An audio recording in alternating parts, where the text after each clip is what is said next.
This podcast is a Tom production recorded on Aboriginal land. You were running iPods up and down Manhattan for Wes Anderson. I think it was Moonrise Kingdom. I want this to feel big and energetic. It's just driving, like it builds and builds and builds. Cool. There's so many things to unpack. Being a music supervisor, you're in between everything. Producers, financiers, everybody has an opinion about music because everybody has it in their pocket. You have to allow yourself to be exploratory. The tough thing about the Met Gala is it's all about being first. It's just so many talented people working towards the same goal. That night is a long night. Welcome to Process the Podcast, a meeting of creative minds. Let's dive in. Oh, Winslow. Hi. My love.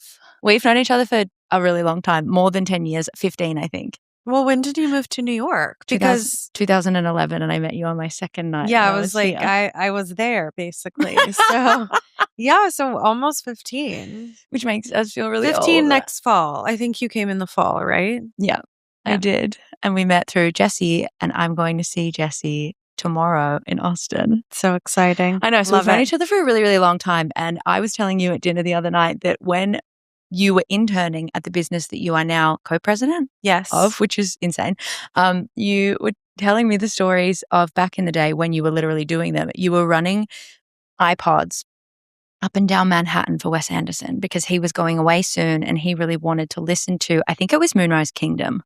Would that timing have made sense? Yeah, that timing makes sense. Randy was working on Moonrise Kingdom right when I started. Yeah. So you were like, I have to put them all in the folders. Remember how we put on iTunes and we put songs in literal folders?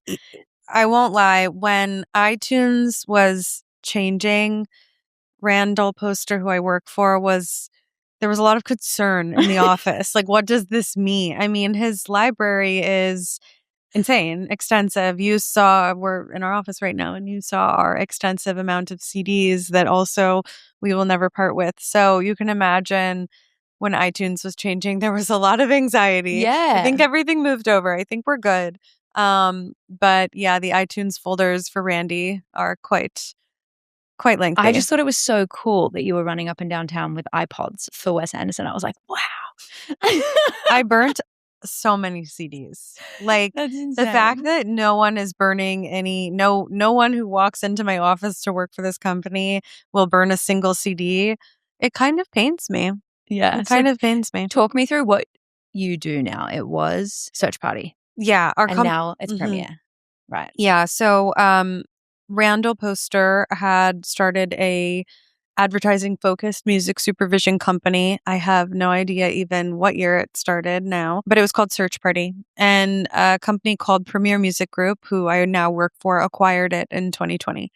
So we continue to do music supervision. We do film and TV as well. I mean, Randy is renowned for his work with Wes Anderson, with Martin Scorsese, with Sofia Coppola, the list goes on and on and on. Mm-hmm. But we have a more robust team now. Our CEO is Josh Deutsch, who founded Downtown Records and is a longtime label executive. And we have other folks on our team. My co-president is Aaron Mercer. He's based out of Nashville, has extensive background in licensing, but also has been a music supervisor for a very, very long time and is incredible to work with. I mean, I could name lots of other people who work here, but we just have a more robust team. Our team has grown. We've acquired a few other companies. We also have our West Coast creative director is George DeCoulius, who's a really renowned music supervisor as well and trusted by some of the most incredible creative minds. Greta Gerwig, Ben Stiller.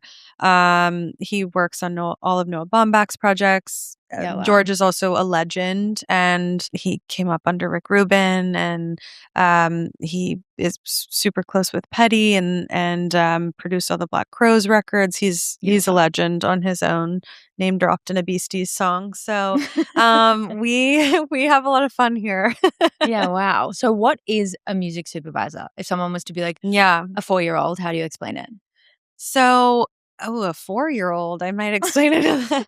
If I explained it to a 4-year-old, I would probably say that I do the soundtrack for TV, advertising, and film. Okay. But in depth, I would Yeah. say our role is to find or assist in creating the best, the appropriate music for a project. So the medium is, depending on the medium, the players are a little bit different, and who is sort of like steering, guiding the creative is a little bit different. But at the end of the day, we're finding one or multiple pieces of music. There's a particular budget that we have to adhere to. The song has terms that are set to it based on the medium. So in film and TV, it would be a perpetual license, because that's going to live on forever. For an advertisement for, a new Mercedes, could be 6 months, could be a year. Yeah. Maybe if that ad is doing well, and the model hasn't changed too much, they might be able to cut in some different visuals, do some different VO. Maybe you do a year, and then it gets renewed for like a second year. But a lot of fashion stuff, fashion and beauty things, that might be 3 months or 6 months, just based on the cycle of like spring, summer, fall, winter, that kind of a thing. So that's like a quite a big difference.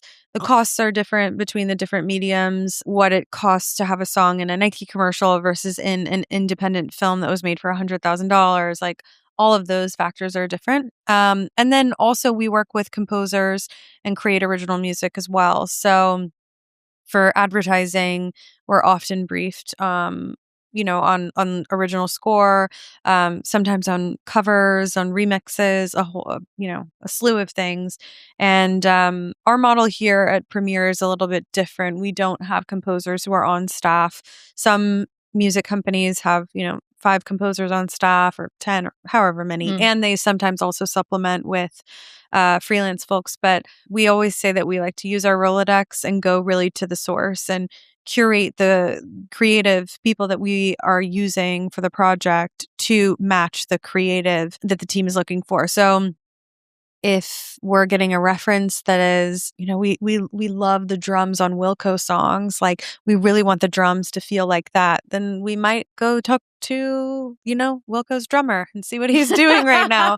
There are fantastic ad composers, and we love them and we love working with them. There's tons that I literally met when I was an intern at Search Party who are still my calls today.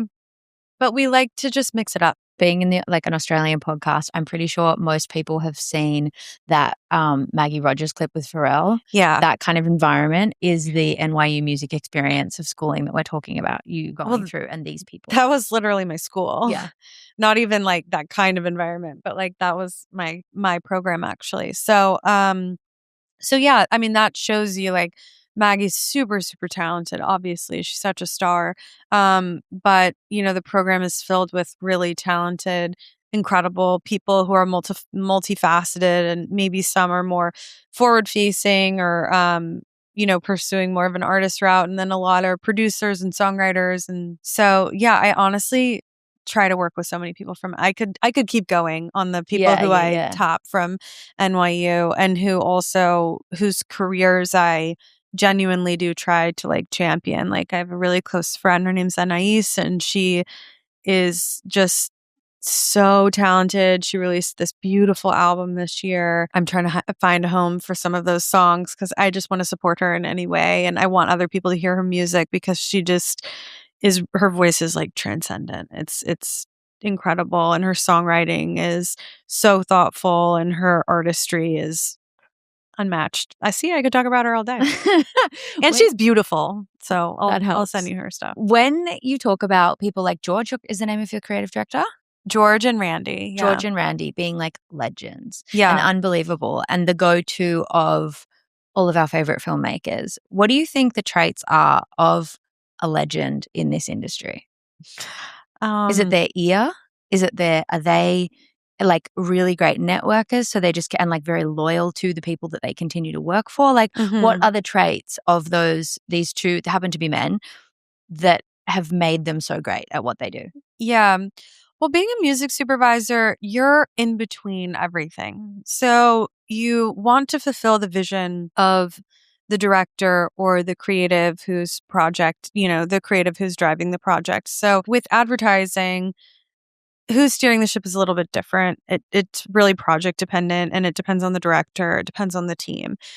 In film and TV, it is showrunner, director, but there are a lot of voices. There's producers, there's financiers, even on an ad, when you have the brand, the agency, you have all these different people. Everybody has an opinion about music because everybody has it in their pocket. Everybody has their own playlists. Everybody has their own taste. And so the role of a music supervisor is to interpret what somebody is looking for, what they say that they're looking for, which also not everybody knows how to talk about music, right? Like somebody can say, I want this to feel big and energetic, and I want it to feel, like it's just driving, and, like it builds and builds and builds. Cool. Is that that could be so many things. Yeah. Is that EDM? Is that orchestral? Is that rock? Like what genre are we even in? You know what I mean? And then, there's so many things to unpack, right? So it's our job to ask those questions, provide references, say, okay, when you're describing this to me, this is my takeaway. I think you're talking about this kind of music or this artist or this score, and let's talk about it. And we throw things to picture. So I give all of that context to say both Randy and George are fantastic at sort of deciphering the vision of a director, a creative, and executing that vision. They're both encyclopedic when it comes to music. They know how to talk about music. They know, so many artists and producers and references and genre, like just historically, they have all of that knowledge. But I think that they really know how to make a director feel safe in that they're on their team and that they are going to work with them to execute that vision. Because again, like it'd be like a director hiring a DP or, a set designer or something. Like they explain what they want, but then that other person has to execute. And so I think both Randy and George are fantastic at really seeing the vision of a director and being able to execute it. And sometimes that's also, somebody might think that they have the solve for something. Like, I want it to feel this way, and so this is what we should use. And they're also great about going, if you want it to feel that way, I actually think this is what you might mean. But saying it in a way that is, same team and collaborative. And one team, one dream kind of vibe. Yeah. Yeah. I mean, because, it's again, you're kind of building the ship as you're flying many times, in that you have to allow yourself to be exploratory. If we put 10 things to picture or something, well, only one of them is going to go final. So that means 9 of them we chose not to use, in the end. So, you have to be willing to try different things. And if something's not working, go, okay, well, let's try something else, whether that's a different artist or producer or song or genre. Like it's about, the experimentation is a big part of our job. Yeah. So you now are co-president, which I just stayed at your house for 2.5 weeks or something. And you and I and our friendship, we don't necessarily like touch base in a way that's like, I got a promotion. We're just like sharing stuff on social media for years, being like, go girl, like love you, amazing, like woo. Like we go through these phases of actually having like deep chats about like, where are you at with everything? Like, how are you? Like, what's going on? Kind of thing. So when we were at dinner the other night and you were like, I'm co-president, I was like, holy shit. So now what is your role within this business? My role is a mix. I supervise spots. I supervise film, TV. I manage our team. We have other supervisors, coordinators, assistants, interns. So I help oversee our entire team. I'm responsible for bringing in new business, and I'm not sole. I have Aaron, as I said, my co-president, our CEO, and we've got a great team around us. But I am responsible for new business and sort of a mix of all of those things. When you guys are choosing music for a project, what is a film that you guys worked on recently that a lot of people would know? If we were to use it as an example. So Megan Courier, who sits next to me here, she did The Materialists, which was big this year. Let's use The Materialists as an example. Yeah. When does a music supervisor get brought into the project? Well, if anybody is watching that is a creative, bring us on as early as possible. Yeah, okay. It just makes things so much more smooth. It happens so often where, somebody will bring us on and they're like, okay, well, we shot the movie. We're so excited about it. And, we have like 15 songs that we want to use. Some are like these like 90s bangers because we really want to throw it back to the 90s. And, so think artists like this and that and whatever. And we have $20,000. And we're like, okay, love that for you. Dream big. But there's no way that's going to happen. Yeah. Like just no way, As I said at the beginning, like the price of things it is scaled, assessed, whatever the appropriate word would be. It is, evaluated based on the medium and based on the budget. If we were to put a band that's like unbelievable, legendary, you have to see them before you die rock star territory, and take a great song of theirs and put it in a premier brand, like luxury, established in the early 1900s, probably 150-year-old, whatever, like beautiful brand that everybody knows for an ad spot. What kind of money are you looking at? Well, there's kind of other questions that I have. Okay. Where does this spot live? Social, web, and like paid YouTube all over the place. Not television. Not broadcast, but everywhere else.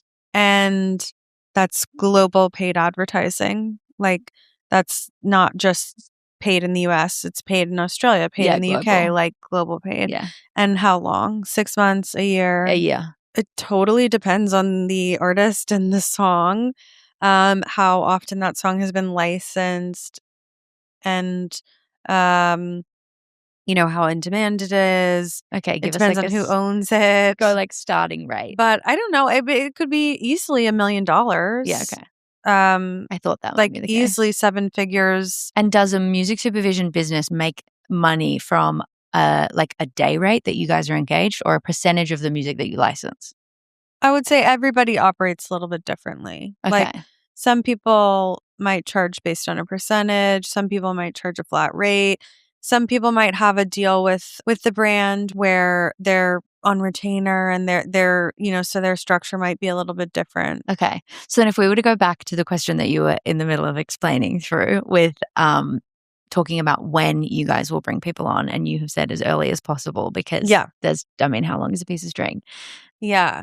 Well, so also it depends. Like if there's if it's a film, is there a wedding scene, and is there a wedding band? Are we going to need to, like, as the supervisors, help you find? Actually, The Materialist is a good example that there is a wedding in that film. Yeah. There's a wedding band, and there's tons of music at weddings, so that's like already a huge budget consideration to be thought about. Or is there a scene where they're driving in the car and they're going to be, the mom, and it's a mom and daughter movie, and they're driving in the car and the daughter's singing along to the music. Yeah. If you're going to shoot that, we've got to clear that music before you shoot it. Okay. Yeah. So there's considerations there as well. And then also just bringing us on early, we can say, oh, well, you've scripted in, even if those songs change, you've scripted in these 15 songs and you're telling us you have $20,000 for music across everything. Like, it's just not going to be enough money. So look at your overall budget and try to figure out, can you raise more money? Can you cut anything? I'm saying $20,000 just as I'm just a random number I'm throwing out there, but like do the math, right? Say it's 15, just to make my math easier. Say it's 15 songs and you have $15,000. That means each song is $1,000. Well, each song you have to cut in half because most of the time you're going to have the sound recording and the publishing. A song is sort of split in two. So you and I write a song together. Mm-hmm. I release it as an artist. When Bob goes to make his movie and wants to clear our song, he has to clear both the sound recording, my singing as an artist, and my record label, like, clears that piece. And then we both have publishers because we both wrote the song. Right. So you're a songwriter, I'm a songwriter. We have a 50-50 split. We have two different publishers. So that's three people Bob needs to go clear the music from. The sound, the record label that reps me as an artist, and then my publisher and your publisher. Most of the time, I could explain reasons why this isn't the case, but for ease, most of the time, the price of the recording is going to be the same as the price as the publishing. Most parties quote MFN, which is most favored nations, which means whoever gets the best deal, I want what they're getting. Right? Okay. Say the sound recording costs $500 and say the publishing agrees, both of our publishers agree to $500, then you would get $250 and I would get $250 for the publishing piece. Then the record label gets the $500 for the sound recording. So all those people got to get paid for that one song, for that one use. So that's why I'm saying, say it's a $15,000 budget, you want 15 songs, that comes out to your budget is $1,000 a song. Yeah. And then once you kind of do all that math, you're like, that's not very much. No. Brown, you can't have the Rolling Stones. Yeah. Well, or you can, but you got to find the money. So when you go through that process, you know how you said, we'll bring you 10 songs and maybe only one will get used. We've killed our darlings, 9 don't get used. Do you have to bring to the director or the heads or whoever you're working for, do you have to bring them okay, we've spoken to the artist and this is what, and all those people, you have to do all that pre-paperwork stuff, or you just say, hey, these are the flavors that we think are going to match this budget and these are the songs. And if they choose the one, then the work begins. We work in both ways. So if somebody says we have an unlimited budget, go for it, then yeah, we pull creatively, sort of from our own libraries. We also go to record labels and publishers and say, hey, we're working on this thing. This is the brief. What would you recommend based on your catalog?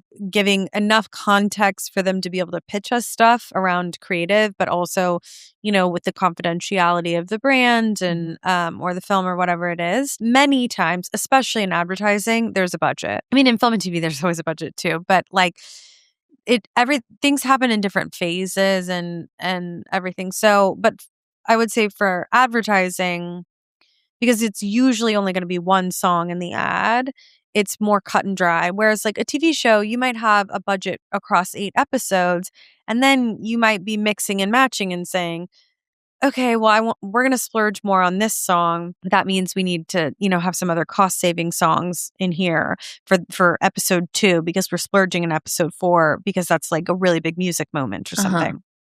Whereas ads, it's usually we have $300,000 for a 6-month campaign for digital paid, whatever.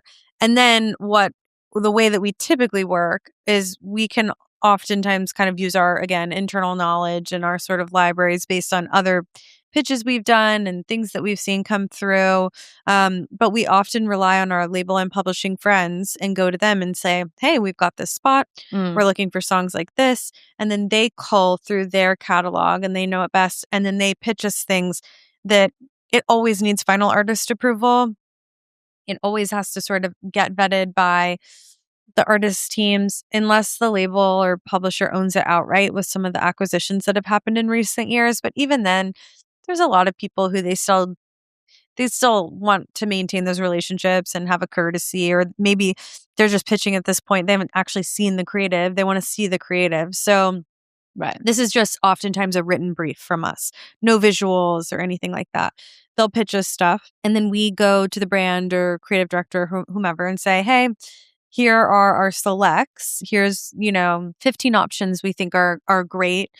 Sometimes we provide more of an explanation of why, or sometimes we actually do edits to picture, which I like doing because oftentimes I can immediately see if something works or not. Yeah. Not every soup does, but I like doing it. I think for people who are coming up, I think it's really important because you can think that something's going to work in your head or lightly mocking it up, but then see it to picture and be like, oh, that doesn't work at all. Like the pacing, or it's just not long enough, or whatever, like whatever it is, or the lyrics are too dense with the VO. Like there's a million reasons why something could not work or could work.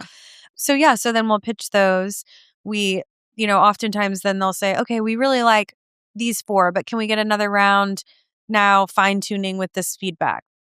We'll do it again. We might do it 3 times and then they might be like, okay, now can you go get official quotes on these 3 songs? Where these are the kind of 3 we really want to circle. We share creative, there's a back and forth. It's kind of, we're sort of vetting for budget and feeling always. And also like, for example, if we were working on an ad and a director was like, I really love the Talking Heads, we would be like, okay, well, they never license for advertising, so we're not going to send you the Talking Heads.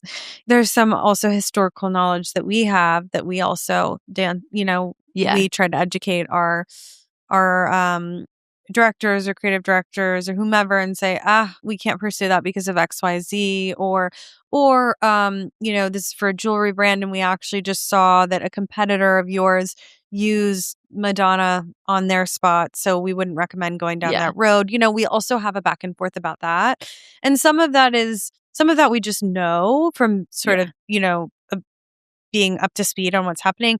And then some of it we rely on our label and publishing partners too. When we do the search, they might say, hey, I know that Robin has this new record, but actually she just licensed this song for a competitor, so we're not sending you that. You know what I mean? Yeah, and then we can like pass that on. Yeah, it's like a serious group effort. Yeah. So I think like a lot of times people think music, or at least maybe used to think, music supervisors were just like picking music. Like we're doing the negotiations as far as, the price goes. We are also oftentimes clearing the vocals with SAG if it's an advertisement, working with AFFM, the musicians union, to clear the musicians if anything was recorded under an AFFM contract. So there's a lot of BA that is involved as well. We don't just like pick the music. That'd be so nice. Also, this one. Yeah, if I could just be like, this is the one I picked. Okay, guys, we're done here. Thanks. It's like, no, this is I oftentimes the one I really want. There's so many cooks. I don't really know if I always feel like I'm picking. Yeah. Wow. What is the sort of time length in an advertisement that you guys will have to do the work? It's so depends. Like Aaron, my colleague, cleared something on Christmas Eve that I think went live the next day. He got a call and it was like a panic thing, and he cleared that song. It went live in an ad the next day. Like we've gotten last minute day of Super Bowl things where it's like, like this thing just became available or something. There's a change and we want to do we want to run something like right before the game, or Grammys, or Oscars, where like there's a moment and somebody decides they're gonna run something, or where they were going to run something and then something in the culture, zeitgeist, politically, anything changes and they decide the music has to change. Yeah. Okay. And so we've done things that, it clears and it's running the next day. We don't necessarily always have like the physical paper in hand, but once the parties agree and say, okay, this is happening, we've agreed to the price, everybody's, we're moving forward, issue the license and send the invoice, then it's off to the races. On a common job that's like, I would say like a common job could be like 8 weeks. Oh, wow. That's a long time. Is that from you guys knowing and seeing the side straight up and understand the creative in pre-pro, or when you get brought on after it's been shot? No, we oftentimes pre-pro. Like oftentimes maybe they're like, they've onboarded the director, they're casting, they're shooting in the next 2 weeks, and then they want to have music going into the edit. Most people, I feel like it's very common, you want to have music going into the edit, because what you don't want is to end up in a position where the editor pulls something because they've got to do their job, and Yeah. editing with music is so much easier, especially in an ad where Yeah. it's like, quick, it sets the And the pace, energy it sets sells the it. tempo. Yeah. Yeah, so, an editor pulls something and doesn't realize, eek, that's like a really complicated song and, Yeah. going to be $1 million billion. And the client falls in love, or everybody falls in love with it, and like they can't afford it. I've done So that before. not to say it's not to pin it on the editors. It's certainly not their fault, but you want to avoid that. I did that accidentally because I was Yeah. like, the It song that just we want to try and happens. find will be something like this. And Yeah. then my producer, I was the director on the job, my producer was like, what have you done? They love it. Exactly.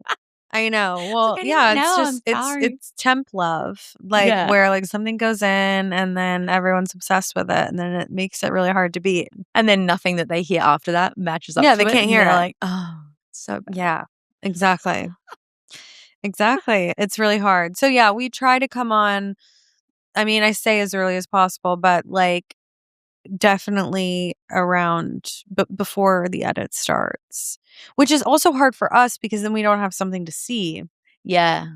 But at the same time, we see boards, we see we might see like a little string of something before there's a formal edit. We might see an animatic. Like there Yeah. are things that we can see, but for us, we'd much rather just get started and start throwing things against the wall and then fine tune once the edit starts. How many jobs can you personally or a music supervisor hold at one time? So many. Really? Because they're all at different staggered phases. Yeah. Yeah. We work on our capacity is very high. I mean, I do feel like here we do a lot and we do a huge variety, and we do small stuff too. Like we talk about the biggest sexy stuff, but like, if we get a call and it's something interesting and it's really low budget, but like I want to build a relationship, then I'll be like, okay, let's figure it out.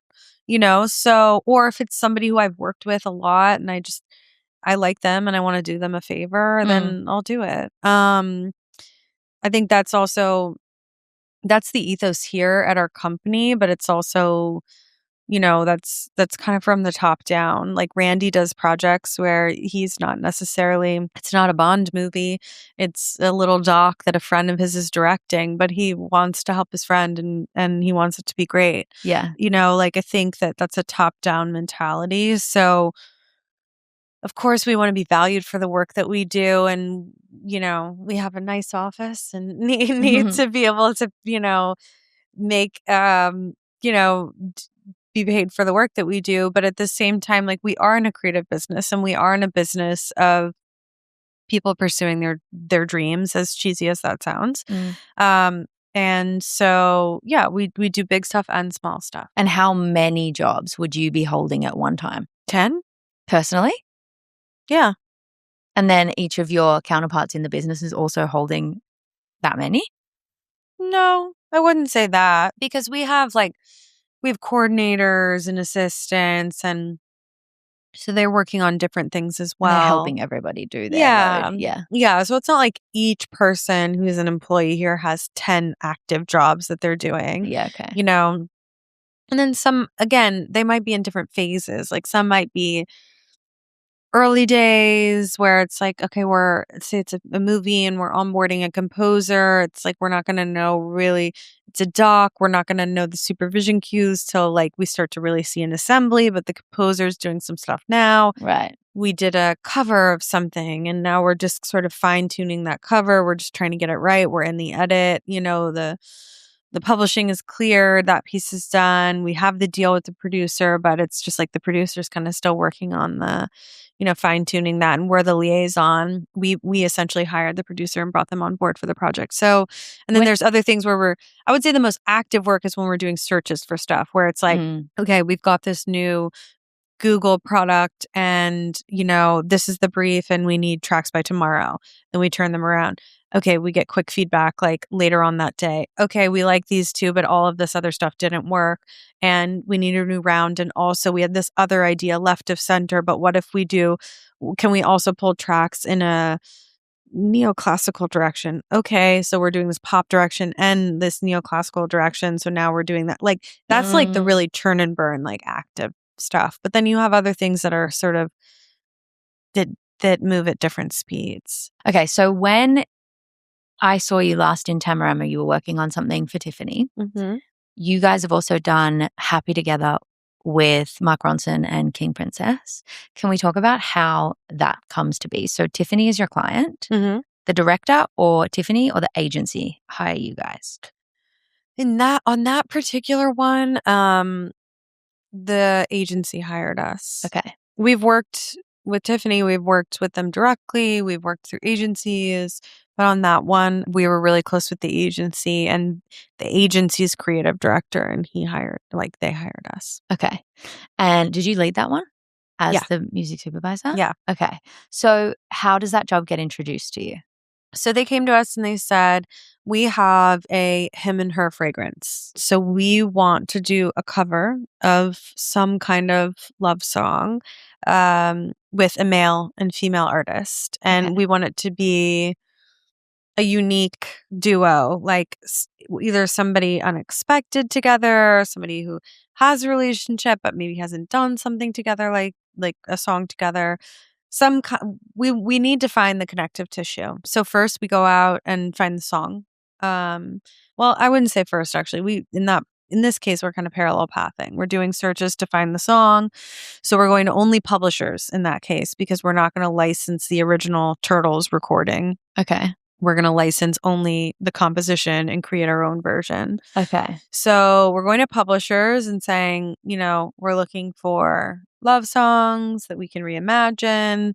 That means the songwriters need to be open to licensing, doing that a new artist would come on board and do it. And then we're also going to managers and labels and saying, hey, we have a unique opportunity with a jewelry brand. This is actually for fragrance, where we're looking for a him and her duo. That could be a brother sister who are both artists. That could be two just surprising, like an interesting, surprising collaboration. It could be maybe two artists who toured together or something, but had Right. never done a cover together. Have a tie. Yeah. Yeah. Or we needed to sort of find the tie. So a mix of we usually do sort of like a mix of going to labels, managers, whomever, asking for, because they know what their priorities are. They know who's coming up with new music. They know what their label is pushing in terms of like where eyes are already going to be. And all of those things. So it is really valuable to lean on those relationships, and that's why we have them, and they're the best. We love our label and pub friends. So we were doing that and then also pulling our own ideas. Oh, well, we think this pair could be cool or this pair could be cool for whatever reason. So I think I went to Sony and I said, I have this project and we're interested in this. And they said, we have this artist who's coming up, King Princess, and Mark Ronson is really like her champion. He's her producer. He's her champion. She's super, super talented. There's a lot of push behind her right now. The fact that it was like a great opportunity for King Princess, with such a big brand coming right out the gates, but then also, as part of it, having a veteran like Ronson, who is so well known and established, but also the story of like, their relationship as collaborators and creatives. It was literally perfect. So they got into the studio together, created Happy together. And then we, got in the studio with them, did a whole BTS video, did stills and everything. So it could sort of have the extension. And then I believe, if I'm remembering correctly, we released it on DSPs as well. So you can find it on Spotify and, Apple Music and all of that as well. Okay. And then as the music supervisor, did you give feedback at all on that? Or were you like, oh my God, it's Mark Ronson, I can't give him any feedback? No. Like we always give feedback. We have our own feedback. And then we also, it is extremely rare that an agency or a client both doesn't have feedback. Yeah, okay. We usually buffer and have our own back and forth where we can, as the supervisor, can be direct with the artist and have that relationship and say, hey, I think, could you just change this? Or this is really working, but what if we tweak this here before we send it to the client? And then, then we have to start taking client notes. And oftentimes a big part of our role is looking at the client's notes and then translating them because, the creative director is probably not sending us notes saying like, this is cool, but that baseline, it's doing this and I want it to do this. You know what I mean? Like they're not sending us notes like that. They're saying it feels soft here, but I like the build here. And it doesn't feel happy enough here. So a big part of our job is to be like, okay, why does it feel soft? What is soft in this particular? And then you translate it. Okay. Yeah. How did you as Winslow feel working with Mark Ronson? Excited. I mean, he's a legend. Like he's like one of those people where I feel like everything seems like it comes really easy. He has like such a, he has like such a, kind of presence about him where feels like everything's going to fall into place always. For that song in particular, Happy Together, it's a 60s recording. It felt right for Ronson to redo, based on his style. I mean, not to pigeonhole him in any place. Like he makes dance music, he makes all sorts of things, but we know he can do, an incredible like throwback feel, his ability with but that make genre. it feel contemporary and make it feel reimagined. And so, I think knowing it was that song, knowing we had landed on that song felt really right for him to be the producer. So I felt like we were in really great hands. Do you get to build a personal relationship with him in that instance, or is it more like you're speaking to his people? In that case, I think I was speaking to him a little bit, and then also his camp. And then also he has a mixer he works with a lot. Okay. And then but it just depends. Like George, our creative director, did Barbie. And so he worked really closely with Andrew Wyatt and Mark. So like, as a supervisor in a film that took years to make, they're working really closely. You know what I mean? Yeah, okay. Does your career trajectory personally, do you want to get to like movie status where you're doing films and you're on speed dial with the best directors of our time? I mean, that was like when I first started supervising, that was certainly my dream. No offense to advertising or the advertising world, but I definitely didn't look up Randall Poster and every movie I love and, the Royal Tenenbaums and everything. That's how I found Randy. I actually found two supervisors, but I found when I kind of discovered supervision, I looked up every movie that I loved and it was all Randy. Like he had supervised everything. And then I also looked up all the TV shows that I loved, The OC and Grey's Anatomy, and it was all Alex Patsavas. She's an executive at Netflix now, but had her own music company called Chop Shop and is a very successful music supervisor. But yeah, I didn't look up all the ads that I loved. Some people actually will tell me that they were super inspired by a particular ad. But I was at the right place at the right time. I started as an intern and they, at Search Party, they really needed help on the advertising side. And that was just where I found the opportunity for growth. Yeah. And, I think I just trusted my gut and my instinct. And I just thought, this is a place where, I'm not doing films. Like when I was first starting, I was like, yes, I would love to be doing films, but I knew I was learning. Yeah. And at the time, I was working under a producer. Her name's Genevieve Vincent. She's a composer now, and she and I are still really good friends. She was like, I need help, and I'm going to make you my guinea pig. I am going to teach you everything to make my life easier. And I was like, great. Love that for me.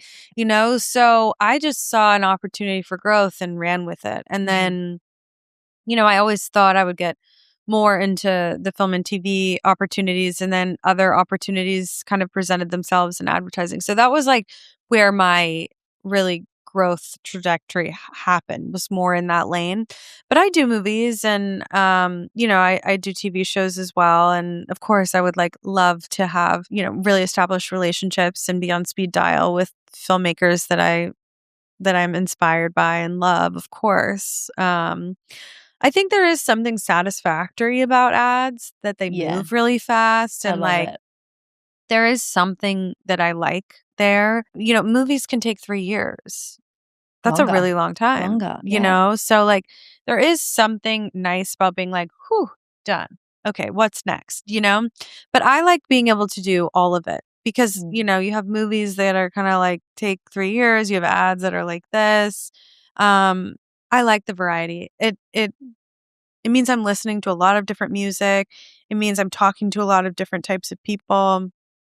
It means I'm talking to a lot of different labels, publishers, people who rap different types of music, you know? For me personally, I enjoy the variety. Okay, last thing we shall cover is the Met Gala. So Okay. one of my favorite times of the Met Gala is that your Instagram usually pops up because you reshare the work that you've worked on. And then I, as your Yes. friend, get to squeal and say, so what role do you play in those videos? And what do you guys call those edits that you do when you pull stars Yeah. and you put them in? I actually don't know what they would call those. Like, I don't know if there's How do we some describe them to cheeky listeners? term for Like them. it's like Rihanna and she's in the Met, Yeah. swanning around, and there's really great music paired with it that just paints the whole vibe. Rihanna barely has to do anything except like look over her shoulder, and you're like, oh, okay. Yeah. Well, it helps that they're already dressed to the nines and, you know, makeup, hair So you is shoot those perfection. before they do the carpet? No. Basically, so I work really closely with an editing company here called Modern Post. They're fantastic. They do all the best fashion beauty work. They do other things too.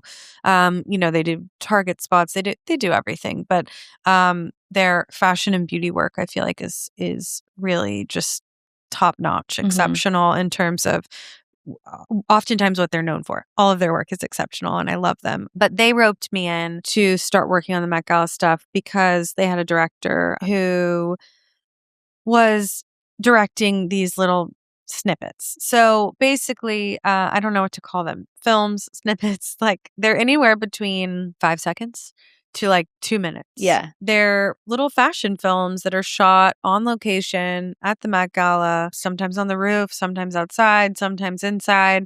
Sometimes they build a full set inside to be able to shoot these things. I mean, it's really from the brain of Bardia, whatever his vision is based on the theme of the Met that year. Bardia is so inspired by music. He has fantastic taste and is really excited about music and is always he does tons of music videos. He's done tons of stuff for Sabrina. I'm trying to think of the exact, I want to be correct in what I'm saying. I believe he did Please, Please, Please. And he did Tears. He's done so many videos for her. He's so talented. And he does videos for other people too. Tate, I think he did some work with recently, Tate McRae. And he's so talented. Anyways, he thinks a lot about music. And so they wanted to bring me on to help try to conceptualize the songs that were going to be used in the films and then also like pre-bake mixes for the editors to work with. Because basically the tough thing about the Met Gala is like it's all about speed being first, you know, like when people are taking pictures on their phone and Getty's releasing the images and all these things, it's like you want to get the video out as soon as possible. You can't be releasing videos 2 days later. People are like, oh, God, I'm so sick of the Met Gala. Yeah. You know, if you are like, we know. like, it's the first Monday in May, right? If you're releasing stuff on Friday, people are like, I already saw Rihanna 700 times. You know what I mean? And so, yeah, we basically worked together to figure out the creative vision for the music. And then oftentimes, I'm working with a few producers from my team to sort of pre-bake mixes for then the editors to have on hand that night based on whatever songs we're clearing for the use. Sometimes those are classical pieces. Sometimes it's Madonna. Like sometimes it just depends. Like I think we did Ray of Light and, you know, 5 other like Young Hearts Run Free, 4 or 5 other songs when we did the when it was the American theme. Other years we've done a lot of classical. Like it totally just depends.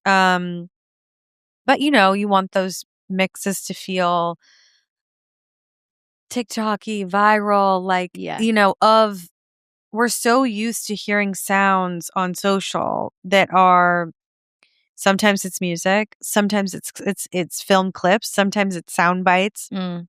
So oftentimes we'd be working to try to figure out what's that sweet spot. Do we have enough things that are funny? Do we have enough things? Because we also don't know what people are going to wear. So like we need enough music that feels like dreamy and ethereal and just beautiful. Because sometimes that's just what we're going to get from people. It's just beauty, you know? Other people are cheeky and funny and they're willing to be cheeky and funny. Other people just want to be seen being beautiful. Those are all fine.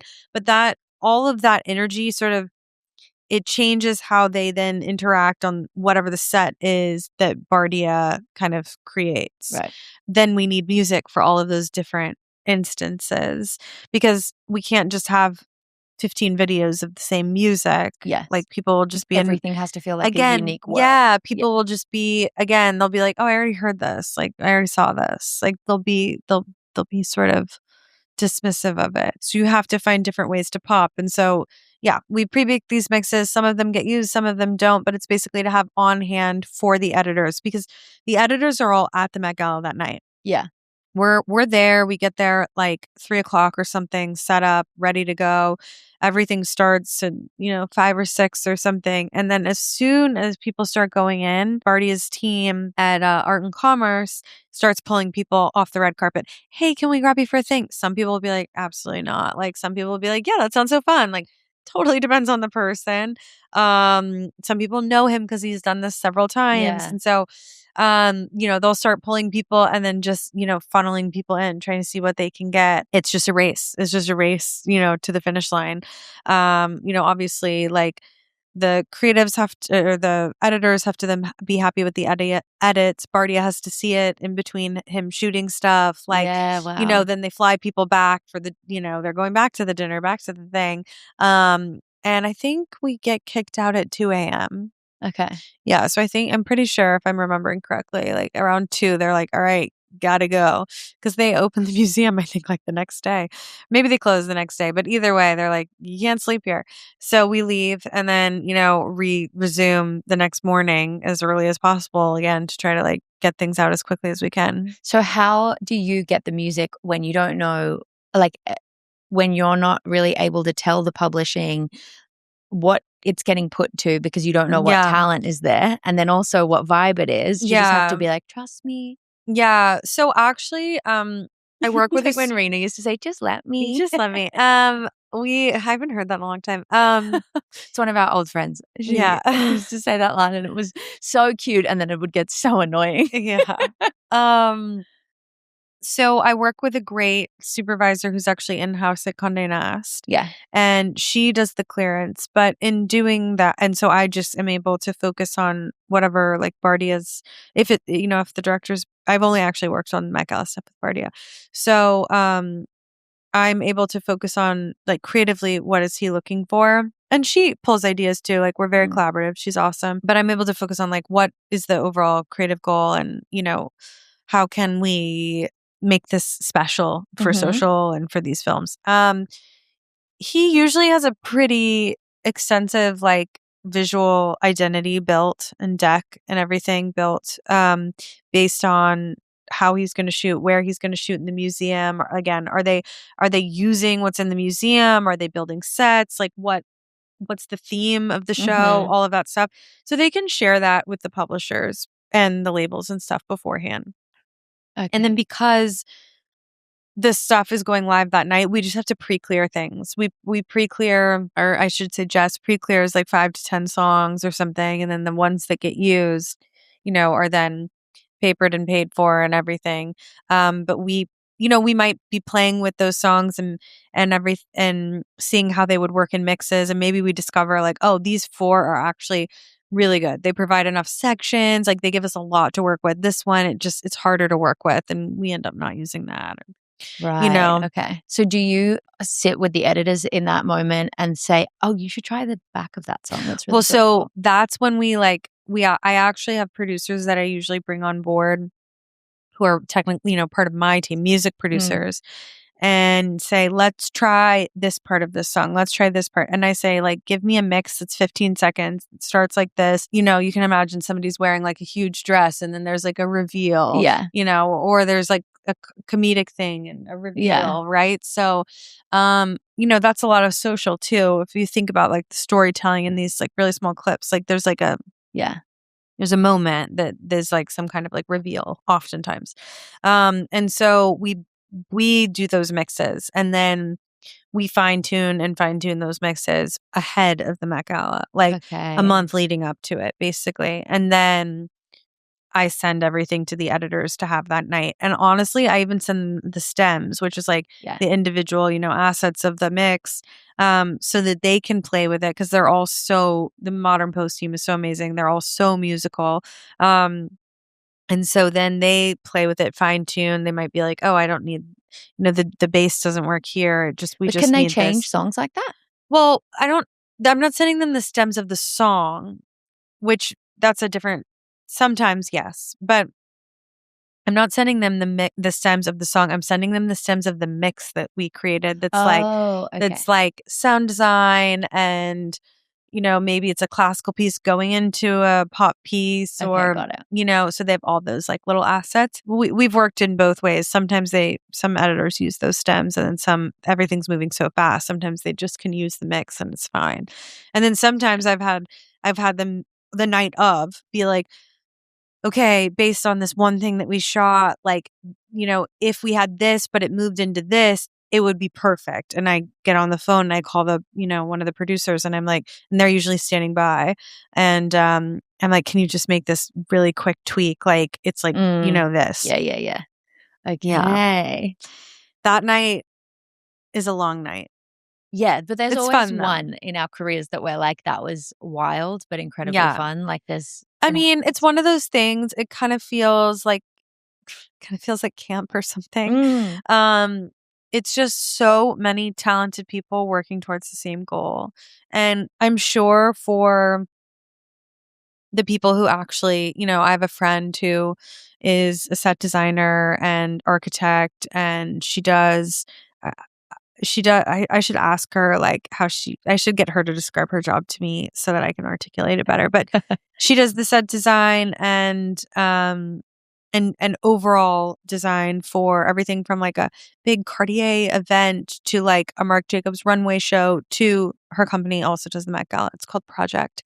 And I'm sure that the people who do that also feel the same, where they're like, they get to the other side and they're like, whoa, that was a lot, but like, we crushed it. It's like pulling off a wedding when you're like, oh, okay, I did it. It went okay. Like, when you have that camaraderie, you all got through it together. Like, you all did it. Yeah, the trauma bonding. Yeah, exactly.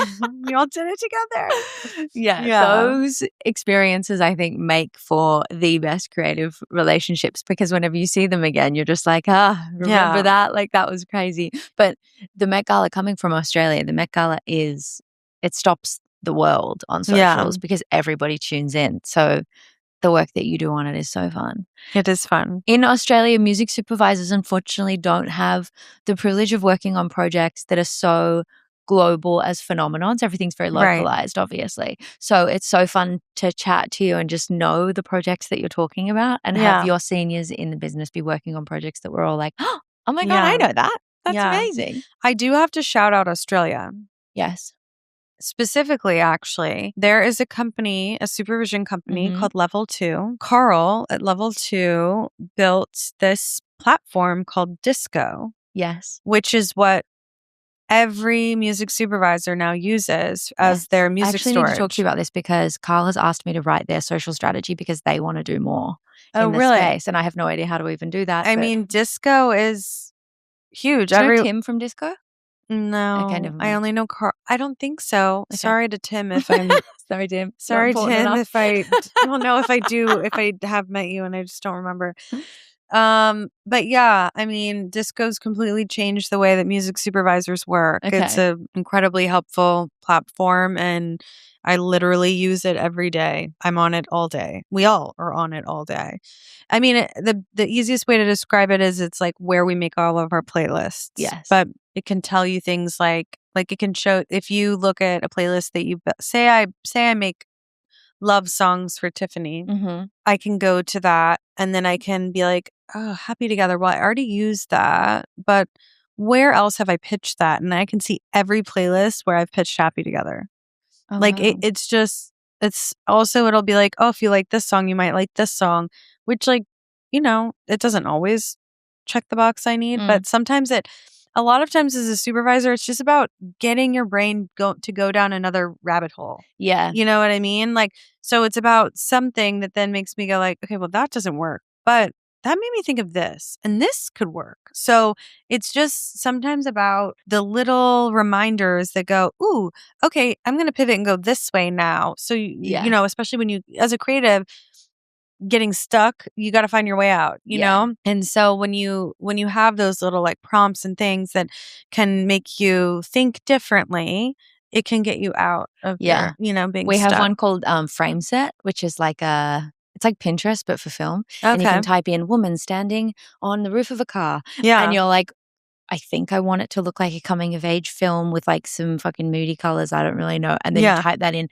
and it's like Pinterest style algorithm. Wow. And then you can click on it and then it goes like everything you've ever seen. Or like even if I know I've got to do this really frustrating little thing that someone's asked me to do with a baby in it. And like it wasn't in the original brief. I didn't sign on, but they were like, oh wait, we forgot the baby category. We have to add something in for the baby. And I'm like, I have no energy to think about how to direct a baby. And then I'll just write baby sitting on the floor and it's like, it's unbelievable. So thank you to Carl and thank you to whoever invented Frame Set because it helps a lot. Yeah, I've met Carl. He's an absolute legend. And they wanted, we need to talk about that off mic because I don't know enough about that world to necessarily be like, this is what I would do for you. Right.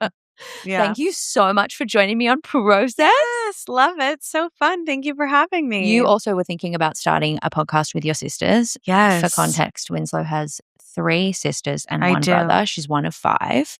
The Brights are one of my all-time favorite families. So if you love listening to Winslow, follow her on Instagram because she might have her own show soon. It's true. She's now seen my little gear and she's like, I'm like, ooh, maybe I can do I'm this. going to pick up some tips and tricks. Yeah. So where can people find you personally if they want to follow what you're up to? Yeah, they can find me on Instagram. It's just Winslow Bright.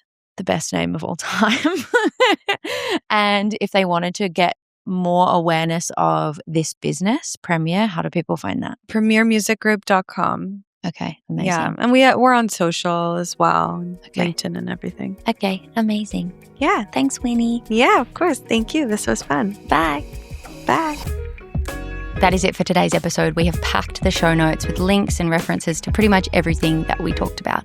I hope this podcast has inspired you and made you just that little bit more obsessed with your own creative process and practice. If you loved it, please hit the subscribe button or the follow button, depending on where you're listening, or send it to a friend that's building something creative of their own. You guys know you can always DM me. Please let me know if you loved this episode. Process is a tiny little baby in the scheme of the podcast land, so we need all the love that we can get. You can find us sharing way more about the antics and the behind the scenes of Process over on Instagram and TikTok at Process the Podcast. And we're also now on YouTube, so you can find your episodes there too. I will see you next Sunday.